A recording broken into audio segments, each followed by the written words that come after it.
ऋषिमुनियों की पावन धरती, देश धर्म का नाता है। कहते सारे लोग यही है, वो हमारी माता है। जाग उठो ओ भारतवासी, जाग उठो ओ भारतवासी, गौ पर छुरियां चलती हैं। बंद करो गौ माँ की हत्या, सारी जनता कहती है।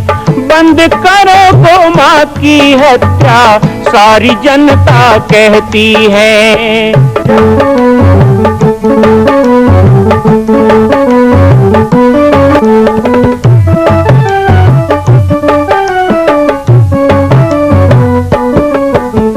जगह जगह पर बूचड़ खाना, लाखों गौएं कटती हैं। किसे सुनाए व्यथा हमारी, नैना नीर बहाती है। रक्षा करना गौ माता की, रक्षा करना गौ माता की, गीता ज्ञान सिखाती है। बंद करो गौ माँ की हत्या, सारी जनता कहती है। बंद करो गौ माँ की हत्या, सारी जनता कहती है।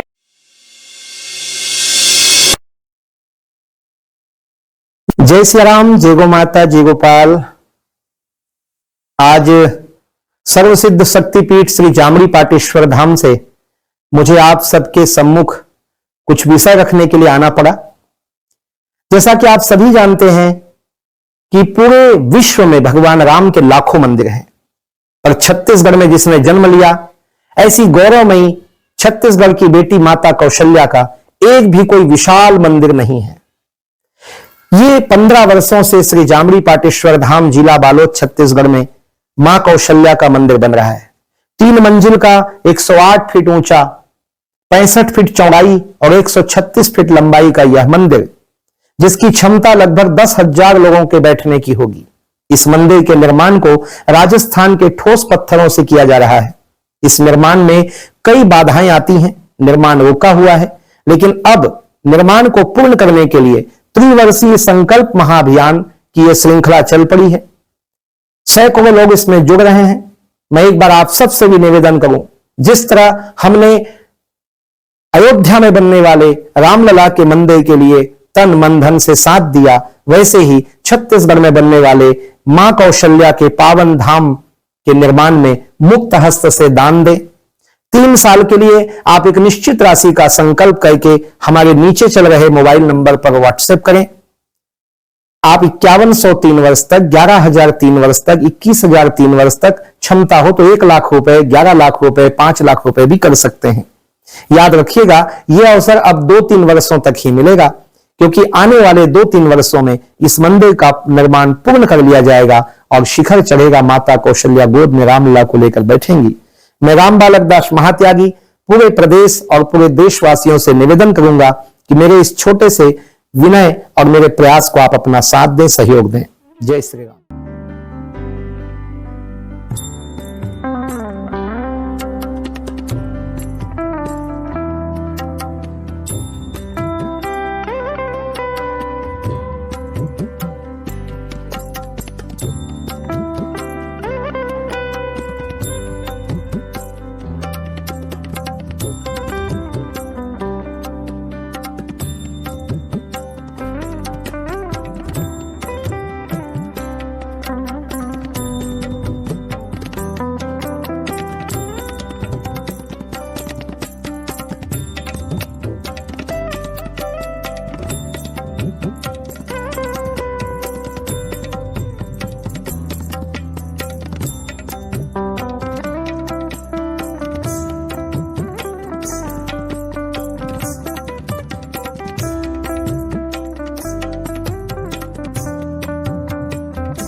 अपनी शक्ति को समझना है, पहचानना है। हम कूद रहे हैं, हम घट गए, अरे घट नहीं गए, बट गए। ये बोलो, बट गए, बट गए।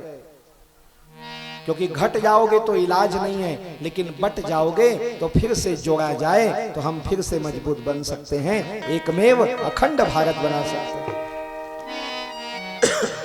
हालत तो ऐसी है समाज की, अभी हंसी आती है कि एक जवान की शादी हुई, एक नौजवान की शादी हुई, घर में बहू आई तो अपने बहू को दूसरे दिन कहा, मैं दुकान में जा रहा हूं, भगवान मैं जब शादी नहीं हुई थी ना, ये लंबा पजामा पहन के घूमता था, लोग मुझे कुछ का कुछ बोलते थे, अब मेरे साथ तेरे भी इज्जत का सवाल है, मैं दुकान जा रहा हूँ, मेरा पजामा जरा 4 अंगुल काट के सिल के ठीक कर देना। पत्नी ने कहा, देखो जी अभी अभी आई हूँ, काम करना अच्छा थोड़े लगेगा, अपनी बहन को बोल दो, मेरी ननद को। अपनी बहन को बोला, ओ मेरी प्यारी बहना, मेरा पजामा लंबा अच्छा नहीं लगता, जरा काट के 4 अंगुल सिल के ठीक करके रख देना। बहन ने कहा, बहुत काम पड़ा है भाई, माँ को बोल। माताजी पजामा जरा काट के सिल के ठीक कर देना। माँ ने कहा, पक्का मत समझना, टाइम मिले तो कर दूंगी। 3 की जिम्मेदारी सौंप के जवान चला गया दुकान।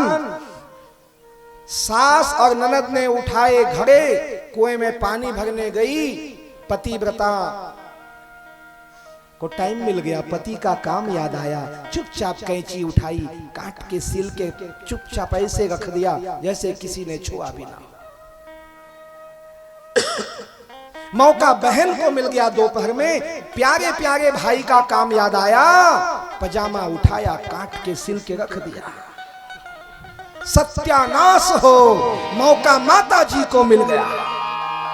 प्यारे से बेटे का काम याद आया, काट के सिल के रख दिया। शाम को नौजवान दुकान से आया, बड़ी आशा से पजामा उठाया, और जब पजामा चढ़ाया तो पजामा नहीं, केवल अंडरवियर बाकी था। काटो, काटना गलत नहीं है भाई, काटो, बिना काटे तो बनेगा नहीं। सब्जी काटोगे तभी तो ना, सही गो फूल गोभी थोड़े रान देवे, बता भाई, काटोगे ना, लेकिन काट के अच्छा सा कह के दो तो कितना अच्छा लगता है। हा? दर्जी को कपड़ा, ए भाई बहुत महंगा कपड़ा, काट पे जन, सिल के दे कुर्ता, कैसे सिले बता, काटेगा तभी तो सिलेगा ना। काटो दर्जी जैसे, काटो बढ़ई जैसे, काटो सब्जी जैसे। तो कपड़ा को काटता है दर्जी, बना देता है कुर्ता, लेकिन उसी कपड़े को अलमारी में रख दो और कहीं मूसक महाराज पहुंच गए, चूहा, और थोड़ा यहाँ काटेगा, थोड़ा वहां काटेगा, थोड़ा इधर काटेगा, उठाओगे तो मच्छरदानी। तो चूहा कट मत काटो, काटना है तो दर्जी कट काटो, हम मना थोड़े करते।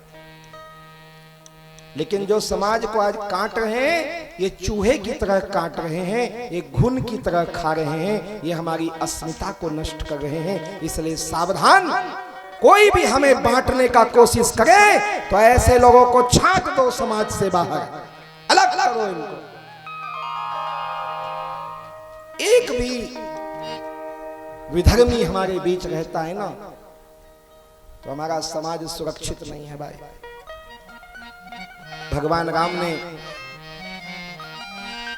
14 साल वनवास क्यों लिया जानते हो? भगवान राम के वनवास का कारण क्या है?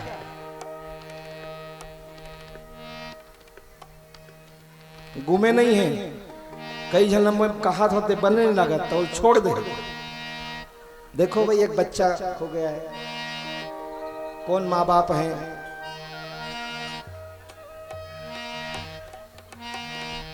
जय हो। ऐसे माता पिता को प्रणाम।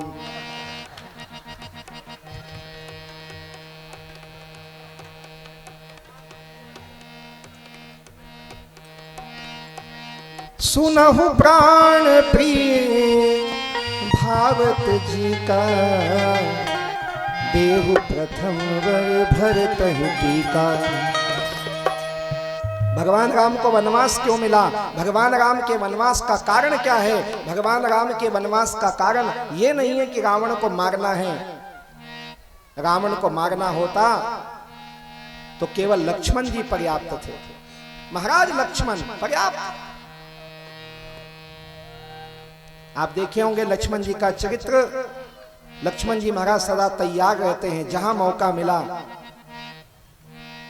वो तो जनक के दरबार में भी नाराज हो गए थे, है ना? जब जनक ने कहा कि अब कोई घमंड मत करना, मैं जान गया वीर वहीन मही में जान, इस धरती में कोई वीर है ही नहीं, तो लक्ष्मण जी कहने दिए थे कि कमल की नाल की तरह तोड़ के फेंक दूंगा धनुष को। लक्ष्मण जी बार बार तमक के उठते थे ना, तो किसी ने विश्वामित्र जी को कहा, महाराज, बोले हाँ, बोले राम जी इतने सीधे साधे और लक्ष्मण जी इतने भयानक, वो आपके आंख का इशारा भी समझते हैं, और लक्ष्मण जी तो जहां गुरु बैठे हैं, जहां बड़ा भाई जो स्वामी है, वहां भी उचकते हैं। एक जने ने तो गोस्वामी तुलसीदास जी को कहा कि बाबा, बोले हाँ, आपने जोड़ी अच्छी नहीं बनाई। अरे मैं कौन होता हूं बनाने वाला? नहीं नहीं, आपने अच्छा नहीं बनाया जो। कैसे? बोले एक तरफ तो राम लक्ष्मण कर दिया, एक तरफ भरत शत्रुघ्न कर दिया। वो सांवला गोरा तो ठीक है, राम जी सांवले, लक्ष्मण जी गोरे, भरत जी सांवले, शत्रुघ्न जी गोरे, लेकिन स्वभाव नहीं मिलाया आपने। देखो ना, राम जी शांत, लक्ष्मण जी उग्र, भरत जी शांत, तो लक्ष्मण जी कुबरिज को पीटने लग गए, मंथरा को नहीं पटक दिए थे। आपने जोड़ी ठीक नहीं बनाई। तो तुलसीदास जी ने कहा, भाई सुनो, अभी यहां बहुत लोग बैठे होंगे ना, जो कहते होंगे भगवान ने हमारी जोड़ी अच्छा नहीं बनाई। कुछ कुछ माताएं बड़ी तेज होती हैं और उनके पति होते हैं बिल्कुल शांत। एक माता तो मेरे पास आ गई, बाबा जी, बोले हमारे घर में ना बड़ा मुश्किल है। मैंने कहा, गाय बरोबर है, ततुल का कुकुर बरोबर चाहिए, बड़ा मुश्किल। हमारी यहां गाय बरोबर है। पहले ना माताएं पहला रोटी गाय को देती थी, आजकल नहीं देते गाय को, वो पति को खिलाते हो, तो गाय बरोबर है। इसका मतलब ये नहीं कि शेर को खिलाना शुरू कर दो। कई लोग कहते हैं ना जोड़ी अच्छा नहीं, पर मैं कहता हूं गलत नहीं है। जरूरी नहीं है कि संसार में चलने के लिए आपको दोनों शांत होना या दोनों उग्र होना। घर में देखे हो, अभी तो खैर आप पक्का घर वाले हो गए हो, अटल आवास योजना चल रहा है आपका, प्रधानमंत्री आवास योजना, लेकिन अभी भी मैं घर देखा हूं, खपरा वाला घर है कि नहीं कुई में? सबके गांव में है। तो दोनों खपरा सीधा कर दो, चलेगा क्या? मैं घर से उदाहरण दे रहा हूं, अब तो कुछ बोलो। दोनों खपरा सीधा कर दो, अच्छा दोनों खपरा उल्टा कर दो, एक सीधा एक उल्टा, एक सीधा एक उल्टा, एक सीधा एक उल्टा, तब उसमें पानी नहीं जाता, वो घर सुरक्षित रहता है। तुलसीदास जी बोलते हैं, राम जी शांत हैं, लक्ष्मण उग्र हैं, जरूरी है एक ऐसा। विश्वामित्र को किसी ने कहा, महाराज राम जी शांत हैं, लेकिन इनको समझाओ लक्ष्मण जी को, बात बात में खड़ा हो जाते हैं, मार डालूंगा। विश्वामित्र जी ने उनको समझाया, कहा देखो राम कौन है? तो कहा राम सूर्य है। उदित उदयगिरि मंच पर रघुबर बाल पतंग, हमारे पास समय नहीं है, नहीं तो आपको राम विवाह की बड़ी प्यारी कथा सुनाते। कल तो राम जन्म हो गया, लेकिन समरसता मानस कथा में आज हमने भक्तों के निवेदन पे कहा है कि माता सबरी की कथा आपको सुनाएंगे। तो इसलिए आज हम प्रसंग को बीच का छोड़ेंगे, विवाह की कथा नहीं बताएंगे, लेकिन यहां प्रसंगवश बात आती है। राम कौन है? तो बोले राम सूर्य है। तुलसी ने कहा ये बताओ, सुबह जब सूर्य का उदय होता है, सुबह जब सूर्य का उदय होता है तो क्या सूर्य सीधे उदय होता है? नहीं, सूर्य के उदय होने के पहले पूर्व दिशा लाल हो जाती है। जब पूर्व लाल हो तब जान लो कि सूर्य का उदय होने वाला है। ऐसे ही जब राम जी को सामने आना होता है ना, तो लक्ष्मण जी लाल हो जाते हैं, तब जान लो कि अब राम जी आने वाले हैं। मां कौशल्या की पावन जन्मभूमि छत्तीसगढ़ प्रांत में बालोद जिला में स्थित है श्री सर्वसिद्ध शक्तिपीठ जामड़ी पाटेश्वर धाम। परम पूज्य सद्गुरुदेव राजयोगी बाबा जी की तपस्थली श्री पाटेश्वर धाम और विश्व के अद्वितीय मां कौशल्या जन्मभूमि मंदिर निर्माण का दर्शन करने और इसी प्रकार समसामयिक विषयों पर अपना ज्ञान वर्धन करने के लिए और 10,000 गायों के लिए बनने वाले श्री हनुमान नंदीशाला गो अभ्यारण्य का समाचार प्राप्त करने के लिए आप सभी देखते रहें YouTube चैनल पर राम बालक दास, और हमारे चैनल को आप सभी सब्सक्राइब करें, घंटी का बटन दबाएं ताकि आप सूचनाओं से जुड़े रह सकें। जय श्री राम, जय गौ माता, जय गोपाल।